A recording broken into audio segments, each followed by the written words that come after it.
I was staring at the bright orange notice taped to my front door when I realized the HOA had finally crossed a line they could never uncross. The paper fluttered in the February wind as I ripped it down, my breath creating white clouds in the freezing Vermont air. The notice, signed by Susan Carmichael, president of the Maple Ridge Homeowners Association, informed me that snowplows were now banned from operating on any roads within our development between the hours of 10 p.m. and 7 a.m. due to noise complaints. The fine for violation was $500 per incident, and repeat offenders would face legal action. What Susan and her band of busybodies did not know was that I owned those roads. Not the HOA, not the town of Stowe, me, Michael Patterson, and I had the deed to prove it. Let me back up a bit. 3 years ago, I bought a massive property on the outskirts of Stowe, Vermont, about 200 acres of prime land that included a beautiful colonial house, several outbuildings, and most importantly, the private access roads that connected to the main highway. The previous owner, an eccentric millionaire named Henry Goldstein, had developed a small cluster of homes on a portion of the property back in the 90s, selling off individual lots while maintaining ownership of the road infrastructure. When Henry died, his estate sold everything to me as a package deal. The HOA had formed among the homeowners in that cluster, but they had always operated under an easement agreement that gave them access to the roads, not ownership of them. I had been the one paying for road maintenance, snow removal, and repairs for 3 years. The HOA contributed nothing except complaints. And now they wanted to ban the snowplow service I personally hired and paid for with my own money. I pulled out my phone and called my lawyer, Richard Chen, who had handled the property purchase. He answered on the second ring. "Michael, what can I do for you?" "Richard, the HOA just posted a notice banning snowplows on my roads. Can they do that?" There was a pause, then a laugh. "Your roads? Absolutely not. They have an easement for access, nothing more. They have no authority to regulate your maintenance of your own property." That is what I thought. What are my options here? Well, you could ignore it, and if they try to fine you, we fight it in court. Or, he paused dramatically, you could remind them exactly who owns those roads. What did you have in mind? The easement agreement grants them access, but it does not prevent you from controlling that access as long as you provide reasonable accommodation. You could install gates at the entrance points, require access codes, that sort of thing. Perfectly legal as long as they can still get in and out. An idea was forming in my mind, and it was beautiful. "Richard, I need you to pull that easement agreement and check for any specific language about road maintenance and my rights as the property owner. I will have it to you by end of day. But Michael, whatever you are planning, make sure you do not violate the terms of the easement. That is your only vulnerability here. Trust me, I will be very careful." I hung up and stared at the notice again. Susan Carmichael had been a thorn in my side since I moved in. She was a 52-year-old woman with a blonde bob haircut that looked like it had been styled with a weed whacker, and she wore velour tracksuits in various shades of pink and purple, like it was still 2003. She had complained about my chickens being too loud, my vegetable garden being an eyesore, my truck being parked in my own driveway instead of the garage, and about a dozen other ridiculous things. The problem for Susan was that my main house sat on the original 200-acre parcel outside the HOA boundaries. I was not a member of her little kingdom. But the roads that her kingdom depended on, those were all mine. By 5 p.m., Richard had emailed me the easement agreement along with his analysis. The document was clear. I owned the roads.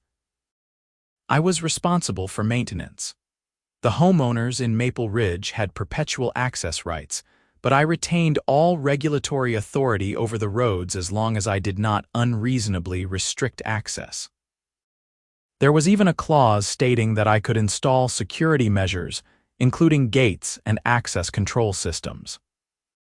I spent the evening researching commercial gate systems and called a company out of Burlington first thing the next morning. The sales rep, a friendly guy named Dave, met me at the property by noon. "So you want to gate all 3 entrance points?" Dave asked, examining the main entrance off Route 100. "That is correct. I want heavy-duty vehicular gates, the kind that can withstand a Vermont winter.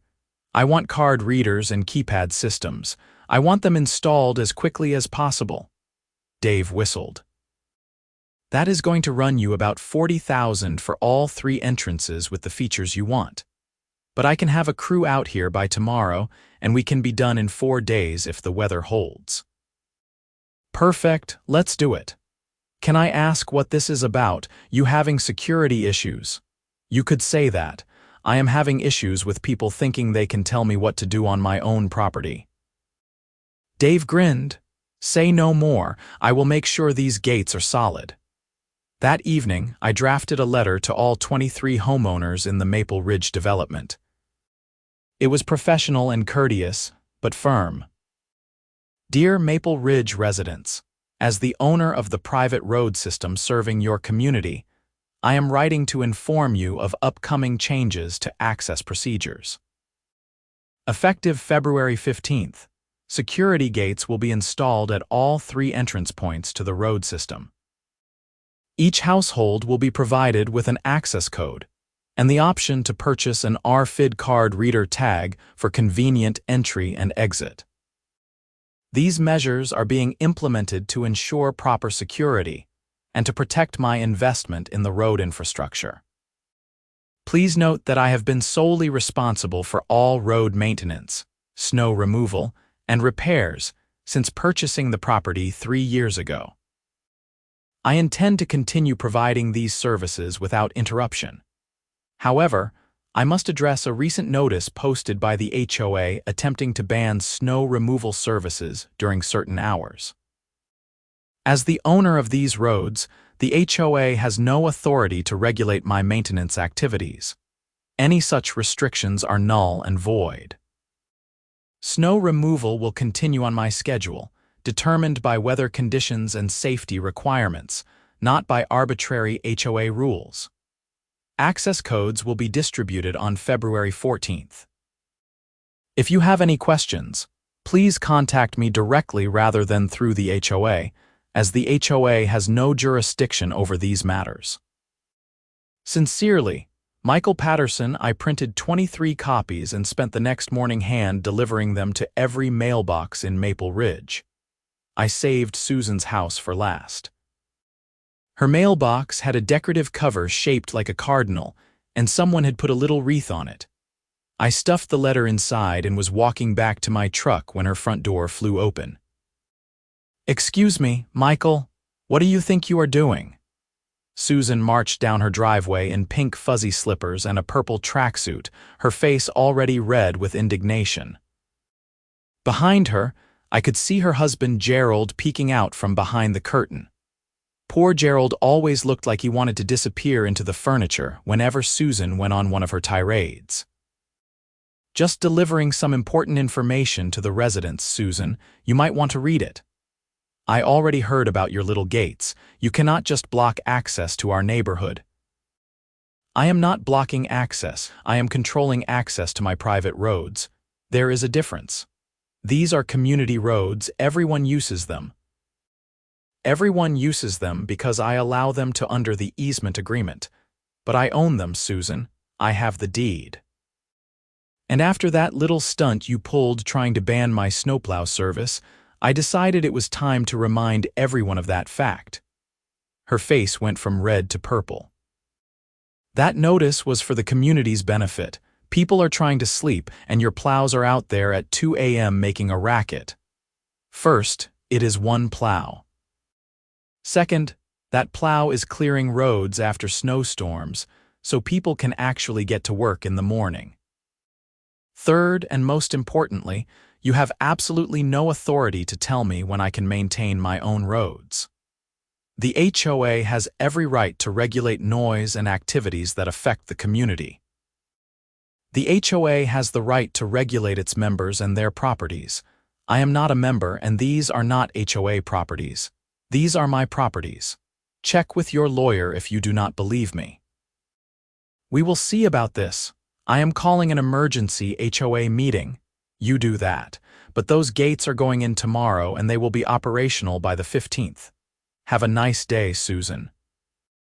I walked back to my truck while she sputtered behind me.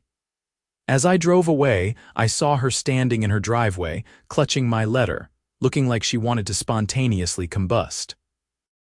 The next morning, Dave and his crew arrived with a truck full of equipment. The main entrance on Route 100 was the biggest project, requiring concrete footings for the gate posts and installation of the heavy steel gate itself. The other two entrances were smaller, serving as secondary access points, but got the same treatment. By the end of day 2, all 3 gates were physically installed.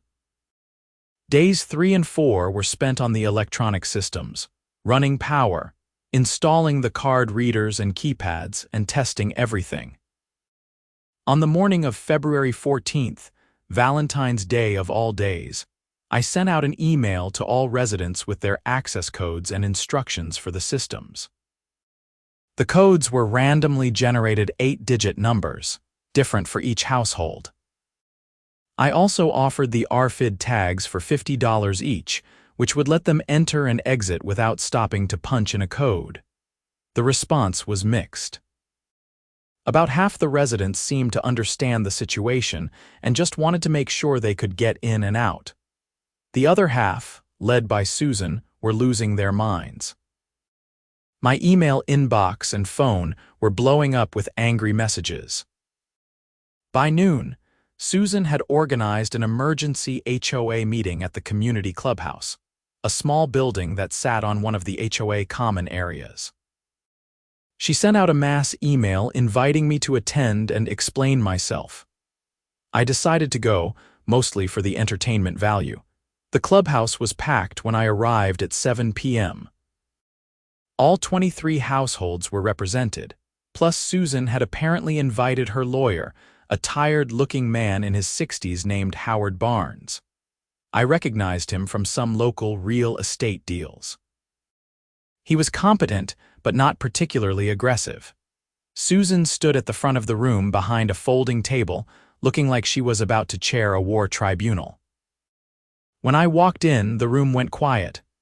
"Thank you for coming, Michael," Susan said, her voice dripping with false sweetness. "We wanted to give you an opportunity to reconsider this gate situation before things escalate." "I appreciate the invitation, Susan, but there is nothing to reconsider. The gates are installed, they are operational as of tomorrow morning, and everyone has their access codes. What exactly is the problem?" A man named Tom Richardson stood up. He was a reasonable guy, an accountant who mostly kept to himself. "Michael, I think people are just concerned about emergency access. What if there is a fire or a medical emergency?" "Valid question, Tom. The fire department and EMS have been provided with master access codes that work on all 3 gates. Response times will not be affected. Next question." A woman named Patricia Hoffman raised her hand. "What if the power goes out? Will we be trapped?" "The gates have battery backup systems that are good for 72 hours. They also have manual release mechanisms that can be operated from either side in an emergency. You will not be trapped," Susan cut in. "This is ridiculous. You are treating us like criminals in our own neighborhood?" "Not at all, Susan. I am treating you like people who have an easement to use my roads, which is exactly what you are. You have access, you just need to use the access systems I have provided." Howard Barnes cleared his throat. "Mr. Patterson, my client believes your actions constitute an unreasonable restriction on their easement rights. We are prepared to seek a court order to have the gates removed." I smiled. "Mr. Barnes, I assume you have reviewed the easement agreement." "I have."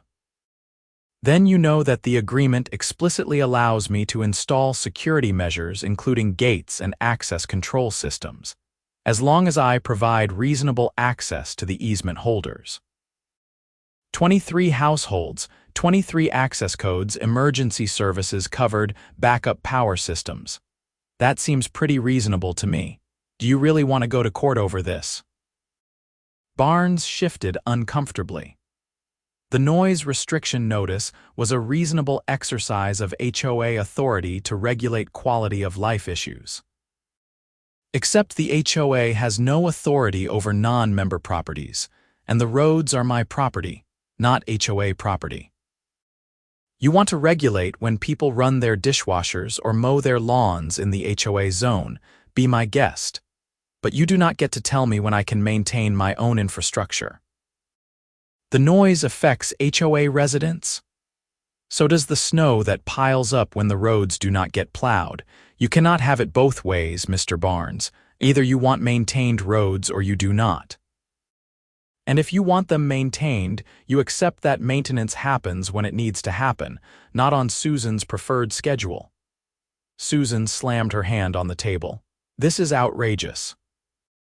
We pay our HOA dues, we should have a say in how our community operates. Your HOA dues maintain your common areas, your little clubhouse here, your landscaping. They do not contribute 1 penny to road maintenance. I spent $14,000 last year on snowplowing alone, another $8,000 on pothole repairs and seal coating. Where was the HOA contribution to those costs? Where was the thank you? The room was silent. A few people looked uncomfortable. They knew I was right. Tom Richardson spoke up again. Michael, what if we worked out a deal? What if the HOA started contributing to road maintenance costs, and in exchange, you gave us some input on maintenance schedules? I shook my head. Tom, I appreciate the reasonable approach, but no. Here is why. The moment I accept HOA money for road maintenance, you can argue that gives you a stake in decision-making. The moment I give you input on schedules, you will want input on who I hire, what equipment they use, how much I spend. It is a slippery slope, and it ends with me losing control of my own property. That is not happening. So we are just supposed to accept your dictatorship, Susan practically shouted. Susan, you can accept reality. You bought a house in a development with private roads. Those roads happen to be mine. You have an easement, which I am honoring, but ownership means I make the decisions. If you do not like that arrangement, you are welcome to sell your house and move somewhere with public roads. That set off a chorus of angry voices. People were yelling over each other, and Susan was banging on the table trying to restore order. I let it go on for a minute, then held up my hand. Listen, I am going to make this very simple. The gates stay. The access codes work. Snow removal continues on my schedule. You can either accept these terms and go about your lives, or you can waste your time and money on lawyers and court fees fighting a battle you cannot win. Your choice. I walked out of the clubhouse and drove home. Through my rearview mirror, I could see people spilling out into the parking lot, arguing among themselves. I figured about half of them would come around once they realized the gates were not actually that big of an inconvenience. The other half would follow Susan down whatever rabbit hole she decided to dig. The gates went live at 6 a.m. on February 15th. I was up early, watching the security camera feeds I had installed as part of the system. The first person to use the main gate was Tom Richardson, heading out for his morning commute. He punched in his code, the gate swung open smoothly, he drove through, and it closed behind him. No drama. The first problem came at 7:15. Susan pulled up to the main gate in her white Lexus SUV and just sat there, honking her horn. She honked for a solid 2 minutes before I picked up my phone and called her. The horn is not your access code, Susan. This is harassment. Let me out right now. Use your access code. I emailed it to you yesterday. I should not have to use some code to leave my own neighborhood. It is not your neighborhood, Susan. It is mine, code or no passage. I am calling the police. Go ahead, I will wait." She hung up and continued honking. Finally, after another minute, she apparently found the email on her phone and punched in the code. The gate opened and she roared through, giving me the finger as she passed the security camera. Over the next few days, most residents adapted to the new system. 15 households ordered the RFID tags, which made their lives easier. The other 8 stuck with the keypads. There were a few minor issues, people forgetting their codes or punching them in wrong, but nothing serious. Susan, however, was on a crusade. She filed a complaint with the town zoning board, claiming I was operating an illegal gated community. The zoning officer, a guy named Bill Murphy who I had met a few times, came out to inspect on February 20th. "Michael, I got a complaint about these gates," Bill said, looking uncomfortable. "Susan Carmichael says you are violating zoning regulations." "Bill, this is private property. I own the roads. Check the deed and the zoning maps." He pulled out a tablet and spent a few minutes reviewing documents. "Yeah, you are right. These roads are not public. They are not part of the HOA plat. They are individually deeded to you." "I do not see a violation. So we are good. We are good. I will let Susan know. For what it is worth, she has been calling my office about 3 times a day since the gates went up. She is not making friends at town hall." "That sounds about right." Bill left and I figured that would be the end of it. I was wrong. On February 23rd, I woke up to find that someone had spray-painted "Tyrant" in red letters across the main gate. The security camera footage showed 2 figures in dark clothing and ski masks doing the deed at 3 a.m.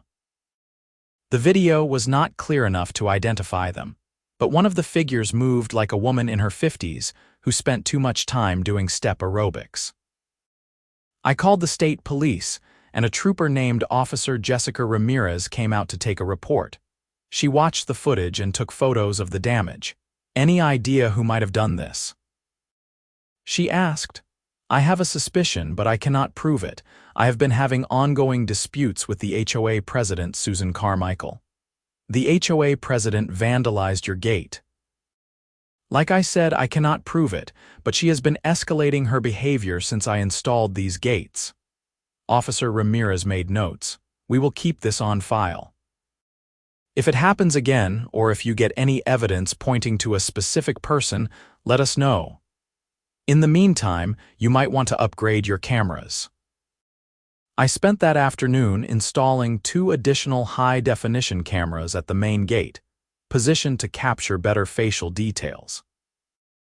Then I called a painting company and had them come out to clean and repaint the gate.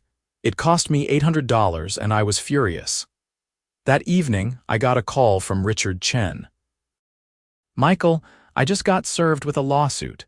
The HOA is suing you to remove the gates and seeking damages for emotional distress and loss of property value."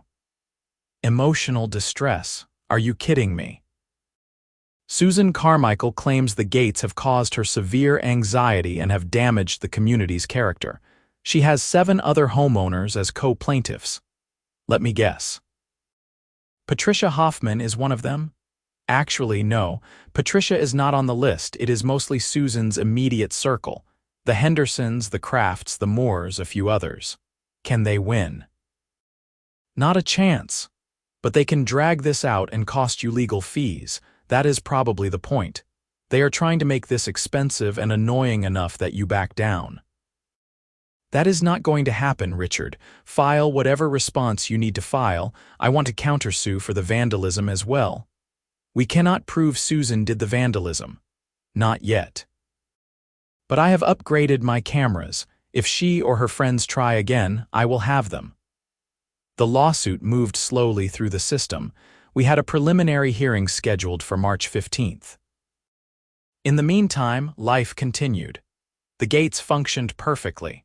Snow removal continued without incident. Most of the residents seemed to have accepted the new normal, but Susan was not done. On March 2nd, I got an angry call from Tom Richardson. "Michael, did you change my access code?" "No, why?" It is not working. I have been stuck at the gate for 10 minutes. I pulled up the system on my computer. Tom, I am looking at the logs. Your code has been entered incorrectly 5 times in the last 10 minutes, which triggered a temporary lockout. Are you sure you are using the right code? I am using the code you sent me, 27498136. I checked his account. Tom, that is not your code. Your code is 27498316. You have been transposing 2 digits. There was a pause. Oh, damn, sorry, Michael, my mistake. No problem. The lockout will clear in 5 minutes, or I can reset it now if you need immediate access. Can you reset it? I am running late for a meeting. I cleared the lockout and Tom drove through. But half an hour later, I got another call. This time it was Jennifer Moore, one of Susan's co-plaintiffs. Mr. Patterson, my code is not working. I checked her account. Miss Moore, your code was entered correctly once this morning at 6:45 and you exited at 6:47. It has not been used since.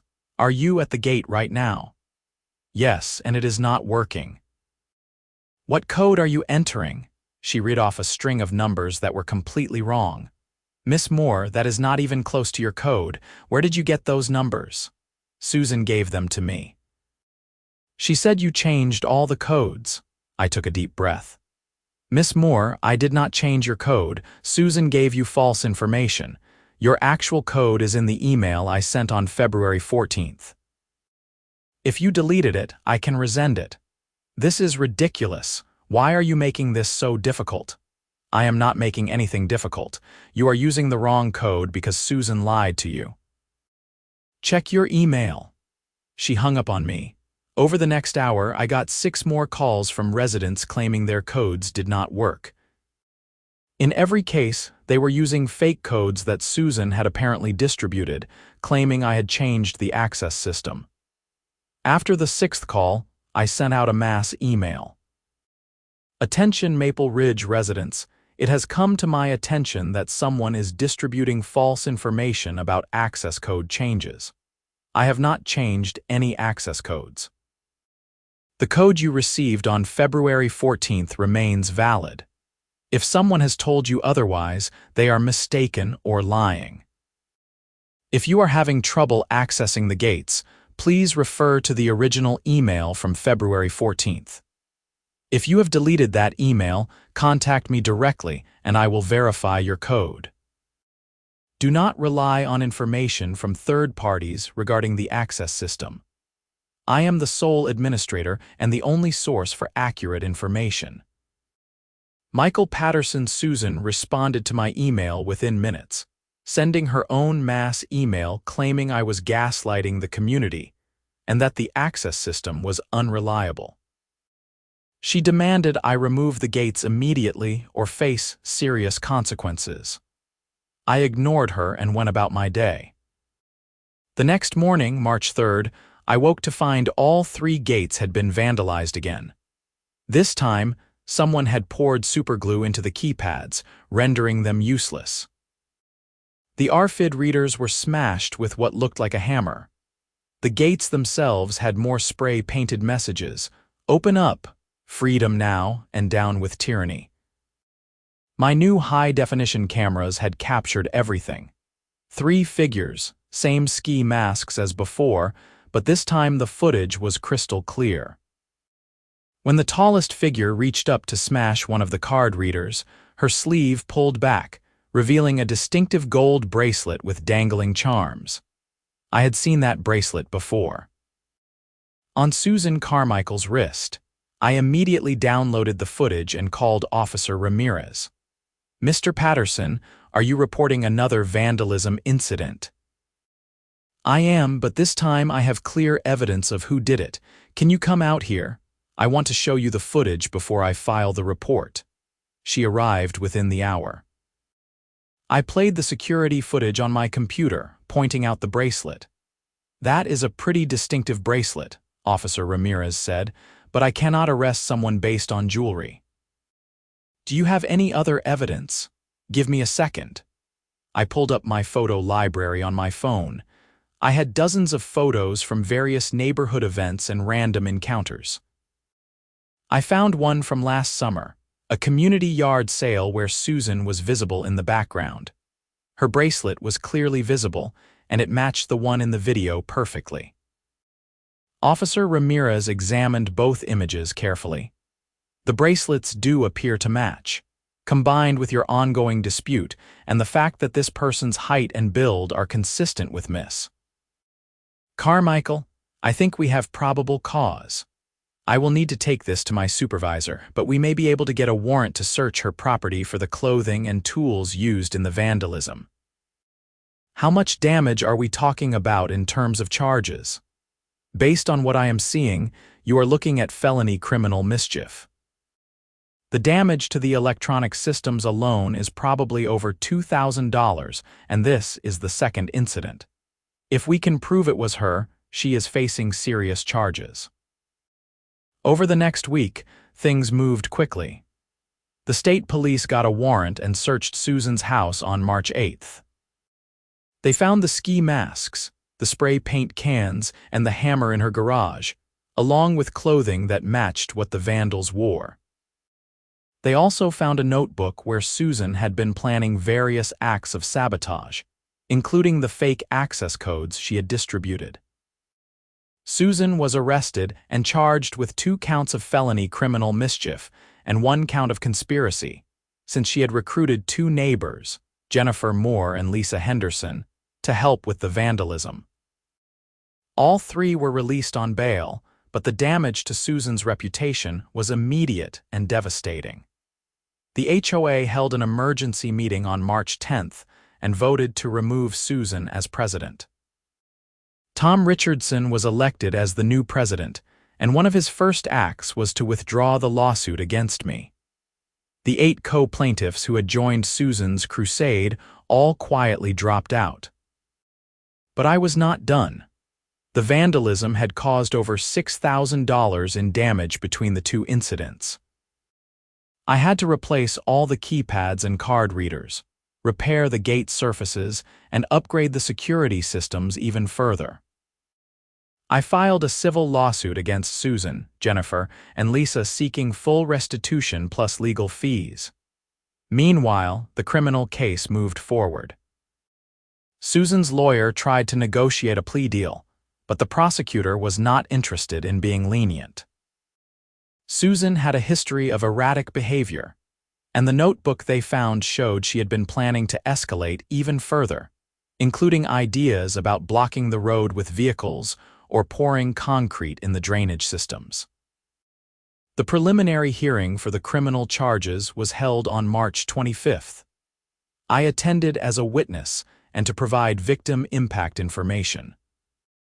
Susan looked terrible, sitting at the defense table in a gray pantsuit that looked like it had not been pressed. Her husband Gerald sat in the back row, looking like he wanted to be anywhere else. The prosecutor laid out the evidence methodically. The video footage, the bracelet, the items found in Susan's garage, the notebook. Susan's lawyer, a public defender named Craig Morrison, tried to argue that Susan had been under extreme stress and that her actions were a response to my authoritarian control over the roads. The judge, a no-nonsense woman named Margaret Thurston, was not impressed. "Counsel, I do not care how stressed your client was. She committed premeditated acts of vandalism against private property and recruited others to help her. There is no defense here. We are moving forward to trial." Susan's face crumpled and she started crying. Gerald got up and left the courtroom. After the hearing, the prosecutor, a sharp woman named Andrea Voss, approached me in the hallway. "Mr.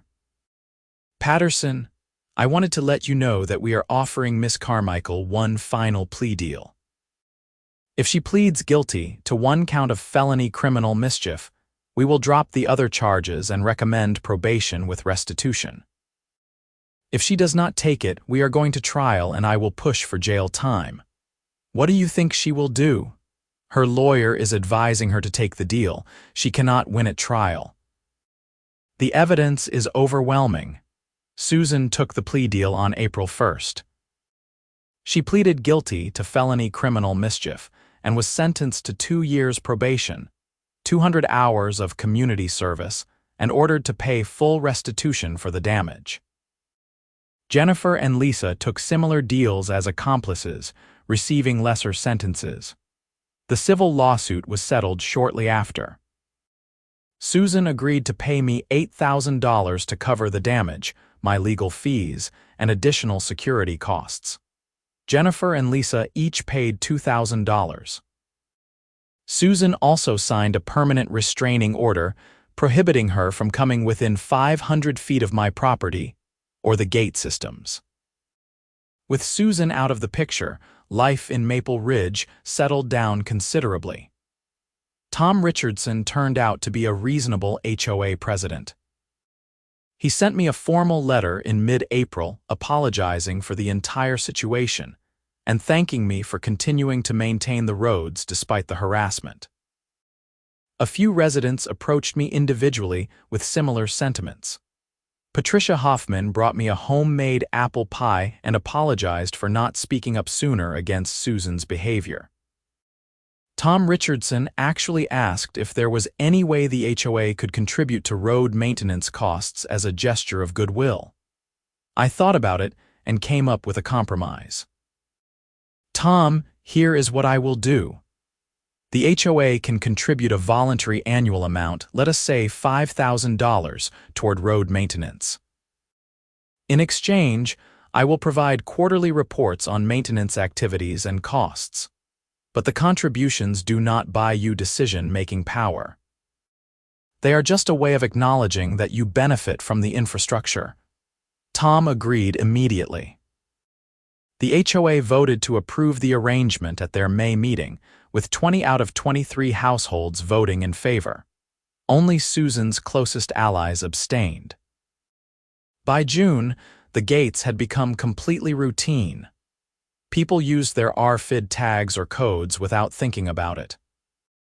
The road system was in better shape than ever because I had used the restitution money to invest in additional drainage improvements and a fresh seal coat for all 3 roads. Susan and Gerald quietly listed their house for sale in July. I heard through the neighborhood grapevine that they were moving to Florida to be near their daughter. Gerald apparently told someone that he was relieved to get away from the whole situation, and that Susan was in therapy working through her control issues. The house sold in August to a young couple with 2 kids who seemed completely normal and were just happy to be in a safe, well-maintained neighborhood.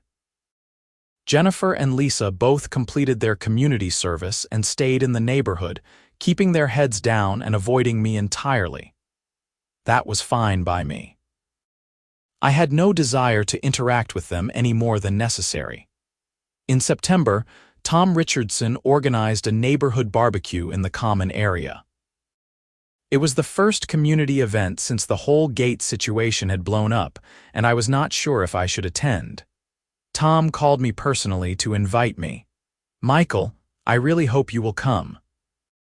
A lot of people want to thank you properly, and I think it would be good for the community to move forward together." I decided to go. When I arrived, I was surprised by how many people came up to shake my hand and express their appreciation. Several people admitted they had been afraid to speak up against Susan during the conflict, but had privately supported my position. "She was always so aggressive," Patricia Hoffman told me. "Anyone who disagreed with her got frozen out or became her next target. I am ashamed I did not stand up to her sooner." Tom clinked a beer bottle to get everyone's attention. "Hey, everyone, I just want to say a few words.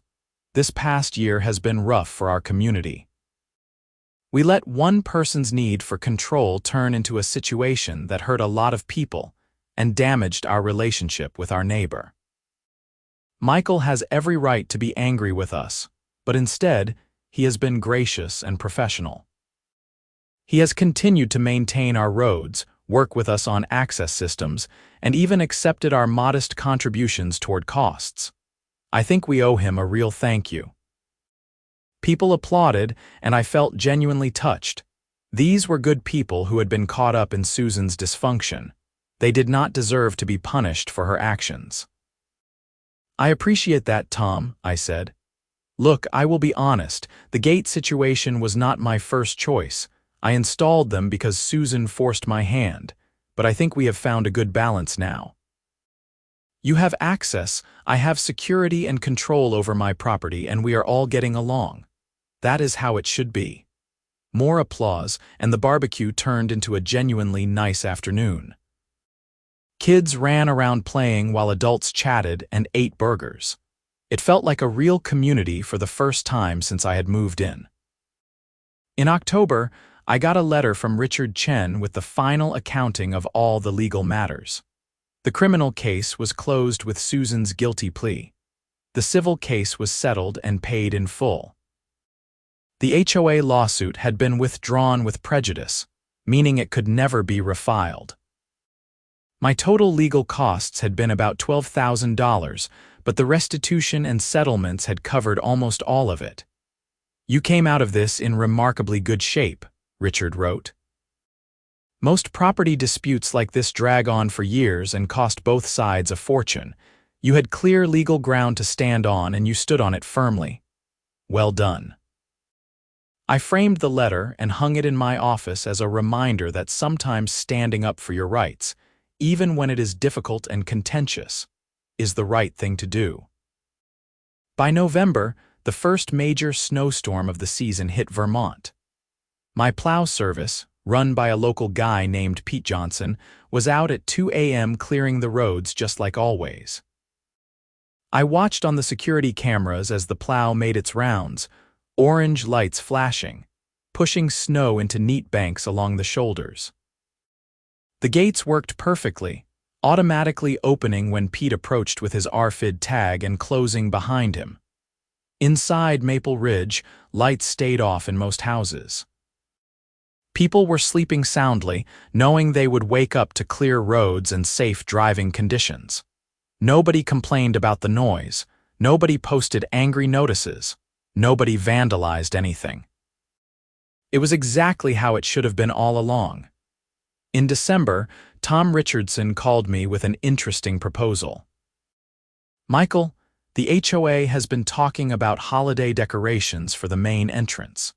We were wondering if you would be okay with us putting up some lights and garland on the gate.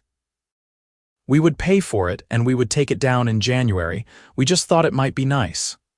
"Tom, that is fine with me. Just make sure the lights do not interfere with the security cameras or the gate operation." "Absolutely. Thanks, Michael." A week later, I drove past the main gate and saw what they had done. White lights were wrapped around the gate posts, and a big evergreen wreath hung from the center of the gate. It looked classy and festive. Someone had even put a red bow on the security camera housing, which made me laugh. Christmas morning, I was having coffee in my kitchen when I saw a car pull up to my driveway. It was Tom Richardson and his wife carrying a basket. I met them at the door. "Merry Christmas, Michael," Tom said, handing me the basket. "This is from several of us in the neighborhood. Just some local goodies and a thank you card."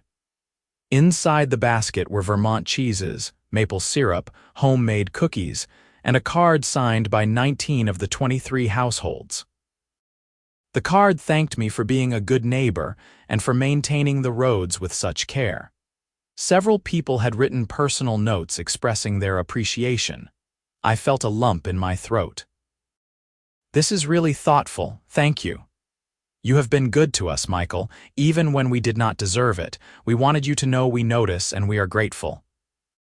After they left, I sat down and read through all the notes in the card. These were people who had been through a difficult situation and had come out the other side with some humility and perspective. Susan's crusade had failed not because I was more powerful or more stubborn, but because I was right. The roads were mine, the gates were legal, and the maintenance was necessary. Once people were free from Susan's influence, they could see that clearly.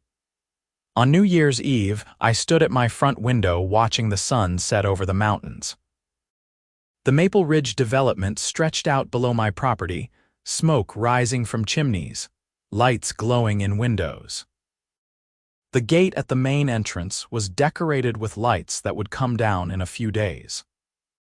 Cars came and went, residents returning from work or heading out for holiday visits, their RFID tags letting them pass through smoothly.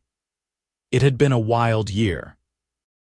I had gone from being a property owner minding my own business to being in the center of a neighborhood war. I had been vandalized, sued, and called a tyrant. I had spent thousands of dollars and countless hours defending my basic property rights. But I had won. Not just in court, but in the bigger picture. The roads were maintained and secure. The residents had access and safety. The HOA had learned the limits of its authority. And Susan Carmichael, the woman who thought she could bully me into submission, was on probation in Florida, her reputation destroyed and her influence gone. I raised my coffee mug toward the window. Happy New Year, Maple Ridge. Here is to better days ahead. In January, the decorations came down from the gates, and life continued in its new normal rhythm. The winter was particularly harsh that year, with multiple major storms dumping several feet of snow across Vermont. Pete and his plow were out constantly, keeping the Maple Ridge roads clear and safe. I got occasional emails from residents thanking me for the quick response times after storms. The HOA quarterly reports showed the financial contribution being put to good use. I provided detailed breakdowns of plowing costs, salt and sand expenses, and routine maintenance. Tom Richardson shared the reports with all residents, and there were no complaints. People could see exactly where their contribution was going and how it benefited them. In March, exactly 1 year after Susan's arrest, I got a call from Officer Ramirez. Mr. Patterson, I wanted to update you on Susan Carmichael's probation status. She has completed her first year without any violations. She is living in Florida and reportedly doing well in therapy. Her probation officer in Florida says she has been compliant with all terms. That is good to hear. I never wanted to destroy her life, I just wanted her to stop interfering with mine. I think this was a wake-up call for her. Sometimes people need to face real consequences before they change their behavior. You did the right thing by standing your ground and pressing charges. After we hung up, I thought about Susan and wondered if she had really changed, or if she was just behaving herself until probation ended. Either way, it was not my problem anymore. She was gone, her influence was gone, and Maple Ridge was better for it. In April, I got an interesting call from a real estate attorney in Burlington. A development company was interested in purchasing my property, including the road system, for a substantial sum. They wanted to expand the Maple Ridge development and build another 30 homes on the unused portion of my land. What kind of sum are we talking about? I asked. They are offering $3.2 million for the whole package. That includes your house, the outbuildings, all 200 acres, and the road infrastructure. It was a tempting offer. I could take the money and buy something quieter, somewhere without HOA drama and neighborhood politics. But as I thought about it, I realized I did not want to leave. This was my home. I had fought for it, defended it, and established my place here. The roads were mine, the land was mine, and I had earned the respect of my neighbors. Why would I give that up? Tell them I am not interested in selling. Mr. Patterson, $3.2 million is a very generous offer. Are you sure? I am sure. This is my home. I hung up and walked outside. The spring air was crisp and clean, carrying the scent of pine and fresh earth. Down below, I could see Tom Richardson working in his front yard, raking up winter debris. A couple of kids were riding bikes through the Maple Ridge streets, laughing and racing each other. Through the main gate, I saw Patricia Hoffman's car returning from town, her RFID tag triggering the gate to open smoothly. This was my community now. Not because I was a member of the HOA, but because I was part of the ecosystem. I provided infrastructure and security. They provided neighborliness and appreciation. It was a balance that worked because everyone understood their role and respected the boundaries. I had learned something important through this whole experience. Standing up for your rights is not about being a tyrant or a bully. It is about knowing what is yours, defending it when necessary, and being fair in how you exercise your authority. Susan had called me a tyrant because I would not let her control my property. But real tyranny is trying to control things that do not belong to you, which is exactly what she had tried to do. The gates stayed. The roads remained mine. The access system continued to work perfectly. And life in Maple Ridge, after a year of chaos and conflict, finally settled into the peaceful rhythm it should have had all along. On a warm evening in May, I was sitting on my porch when Tom Richardson walked up the driveway. He had a 6-pack of local beer and a grin on his face. "Got a minute, Michael?" "Always. What is up?" He handed me a beer and sat down in the other chair. "I just wanted to tell you something. The HOA voted last night to put up a plaque at the main entrance. It is going to say Maple Ridge Private Roads maintained by Michael Patterson. We wanted to make it official and public that you are the one taking care of us." I was surprised and genuinely moved. "Tom, you did not have to do that." "Yes, we did. What Susan tried to do, pretending the HOA had authority over your roads, it was wrong. We want everyone who lives here now and in the future to know the truth. These are your roads, you maintain them, we are grateful for the access." We sat there drinking beer and watching the sun set. Two neighbors who had found a way to coexist peacefully despite a difficult start. The gates stood at each entrance, no longer symbols of conflict but simply practical tools for security and access control. The roads stretched through the development, smooth and well-maintained, a testament to proper ownership and responsible stewardship.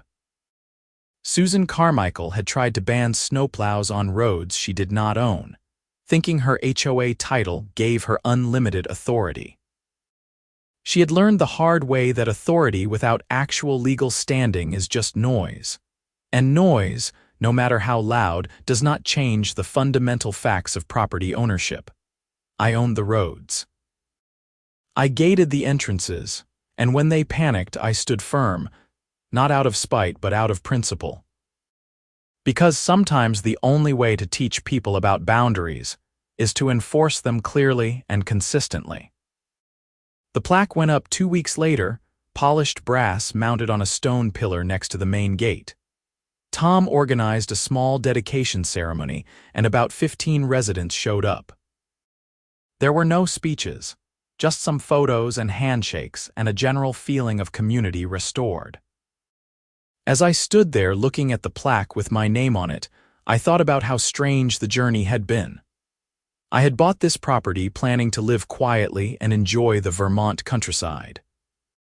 Instead, I had ended up in a legal battle, dealing with vandalism and lawsuits, and ultimately reshaping how an entire neighborhood understood property rights and community relationships. But in the end, it had worked out. The bad actor was gone. The reasonable people remained. The systems were in place and functioning, and everyone understood exactly where the boundaries were. That is really all you can ask for in life. Clear boundaries, mutual respect, and the willingness to stand up for what is rightfully yours. The gates were just metal and electronics, but they represented something much more important. They represented the principle that ownership matters, that rights are worth defending, and that communities function best when everyone understands and respects the fundamental rules. Susan had learned that lesson the hard way, with a criminal record and thousands in restitution. But everyone else in Maple Ridge had learned it too, and they were better neighbors for it. They knew I was not a tyrant.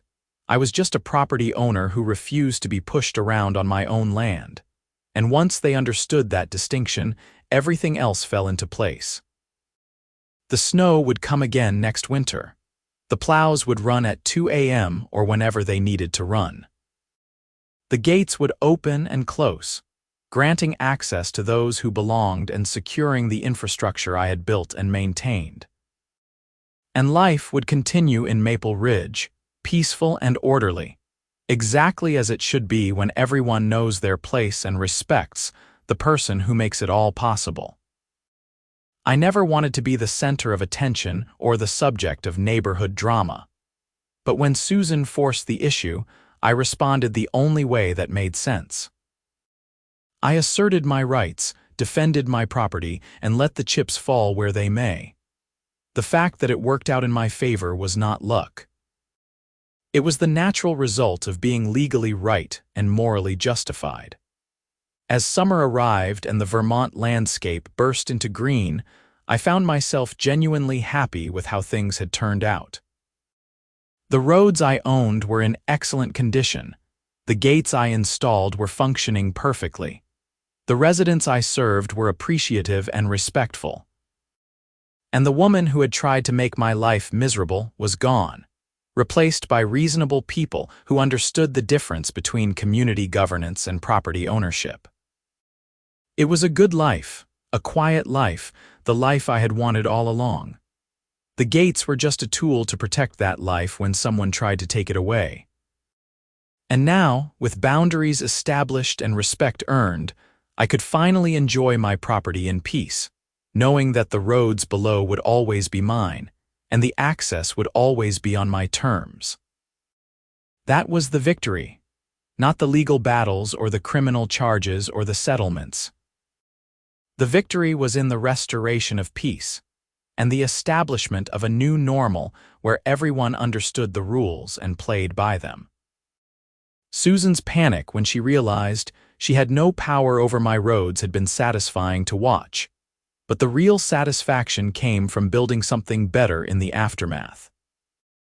Maple Ridge was a better community now than it had been under Susan's thumb. People felt free to speak their minds without fear of retribution. The HOA focused on actual community issues rather than power grabs. And I, the property owner who everyone had worried might be a tyrant, had proven to be a fair and reasonable steward of the infrastructure they depended on. The gates remained open to those who belonged and closed to those who did not. The roads remained clear in winter and smooth in summer. And life went on in the green mountains of Vermont, with one small community having learned an important lesson about property rights, personal boundaries, and the difference between leadership and bullying. I had gated every entrance and watched them panic, but the panic had given way to understanding, and the understanding had given way to respect. And in the end, that was all I had ever wanted. Respect for my property, acknowledgement of my rights, and the freedom to maintain my own roads on my own schedule without interference from people who had no authority to interfere. The story could have ended badly, with years of litigation and bitter feelings poisoning the community. Instead, it ended with a plaque bearing my name, neighbors who had become friends, and a functioning system that served everyone's needs while respecting everyone's rights. That was the best possible outcome, and I was grateful for it. As I locked up my house that night and looked down at the lights of Maple Ridge twinkling in the darkness, I felt a sense of contentment that had eluded me during the conflict.